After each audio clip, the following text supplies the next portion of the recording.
Hello everyone, good morning. তো আজকে ভিডিওটা একদম সকাল থেকে স্টার্ট করলাম। ঘুম থেকে উঠেই ফার্স্ট যে কাজটা ফ্রেশ হয়ে নেওয়া, তো সেটাই করে নিচ্ছিলাম। তারপরে কিছু জামা কাপড় ছিল যেগুলোকে কিন্তু কাচতে বসে পড়েছি। বাবু স্কুল চালু হয়ে গেছে, আর স্কুল চালু হলে তো কাচাকুচিটা আরও বেশি পরিমাণে পড়ে, রোজের কাচা থাকে। তো সকালবেলায় ফার্স্টে আমি কেচে শুকুর দিয়ে আসি ছাদে, তাড়াতাড়ি শুকিয়েও যায়, নাহলে বেলা হলে না বড্ড বেলা হয়ে যায়।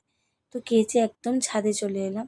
আর ছাদে এই সময় যা রোদ থাকে, মানে তাকানো যায় না, দড়িগুলো এতটা উঁচুতে, মানে তাকিয়ে মেলতে গেলে মাথাটা পুরো একদম ধরে যায়। বিশেষ করে বেলার দিকে যখন জামা কাপড় পাড়তে আসি, তখন যেন মাথার যন্ত্রণায় আর তাকাতে পারি না। কিন্তু কিছু করার নেই, ছাদে তো অনেকটা স্পেস, নিচে অত স্পেস নেই জামা কাপড় মেলার। যেটুকু আছে আমার শাশুড়ি মা মেলেন, যার কারণে নিচে আমি মেলতে পারি না, আমাকে কিন্তু ছাদে আসতেই হয়। তো তারপরে আমি মায়ের ঘরটা মুছে নিচ্ছিলাম স্নান করে পুজো করব বলে। দিদি তো অনেকটা বেলায় আসবে, তো ততক্ষণ বসে থাকলে আমার চলবে না। তো তার কারণে একটু তাড়াহুড়ো করে ঘরটা মুছে নিচ্ছিলাম, দিয়ে স্নান করে পুজোটা দিয়ে নেব। আর আজকে বাবু এখনও ঘুম থেকে ওঠেনি, তাই আরও বেশি তাড়াহুড়ো করছিলাম, নাহলে উঠে গেলে আবার তখন পুজো করতে পারবো না। তো স্নান সেরে নিয়ে কিন্তু এই যে পুজোটা আমি দিয়ে নিয়েছি। বাবু উঠে পড়লে তখন আবার ওর পেছনেই সময় দিতে দিতে সময়টা কেটে যাবে। তো চান পুজোটা হয়ে গেলে যেন অনেক বড় একটা কাজ মিটে যায়। তারপরে বাবু উঠে পড়েছিল, ওর তো সমস্ত কিছু ওকে কমপ্লিট করানো হয়ে গেছে, দেখতেই পাচ্ছ একদম স্কুল ইউনিফর্ম পরে রেডি হয়ে গেছে। তো ওকে একটু ছাতু খাইয়ে দিচ্ছিলাম, ও তো স্কুল যাবে, আর আজকে অনেকটাই বেলায় উঠেছে, তাই ভাবলাম ছাতুটা খাইয়ে দিয়ে একেবারে স্কুলে অনেকটাই পেটটা ভার থাকবে। আবার 12:30টার দিকে যেহেতু স্কুলে টিফিন দেবে, তাই কিন্তু আর ও তো যেহেতু দুটোই চলে আসে, ওকে না আর ভাত খাইয়ে পাঠায় না।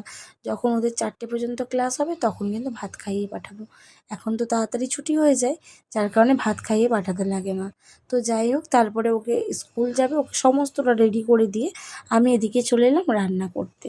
আর এই গরমে একদম ভালো লাগছে না রান্না বান্না করতে, এত বিরক্ত লাগছে। একটা তরকারি করতে গেলেও যেন একেবারে মাথা খারাপ হয়ে যাচ্ছে। আর রান্নাঘরে যা পরিমাণ গরম, তার উপরে এদিকের যে তাপ আর একদিকে গরম, সব কিছু মিলিয়ে মিশিয়ে শরীরটা কেমন যেন খারাপ করে যাচ্ছে। সবারই এতটা কষ্ট হয় জানি, কিন্তু কিছু করার নেই, এই খাওয়ার জন্যই তো সব কিছু করা। মানে রান্না খাওয়া করতে কতক্ষণ, খেতে জাস্ট করতে অনেকটা টাইম, খেতে জাস্ট কিছুক্ষণ সময় লাগে। আর এই দুটো খাওয়ার জন্যই মানুষ সকাল থেকে উঠে রাত পর্যন্ত এত পরিশ্রম করে, তাই না বলো? তো যাই হোক বন্ধুরা, ভিডিওটা কেমন লাগলো অবশ্যই তোমরা কমেন্ট করে জানিও। আর ভালো লাগলে অবশ্যই পাশে থেকো, সাথে থেকো। নতুন নতুন আরও ভিডিও তোমাদের সাথে শেয়ার করব।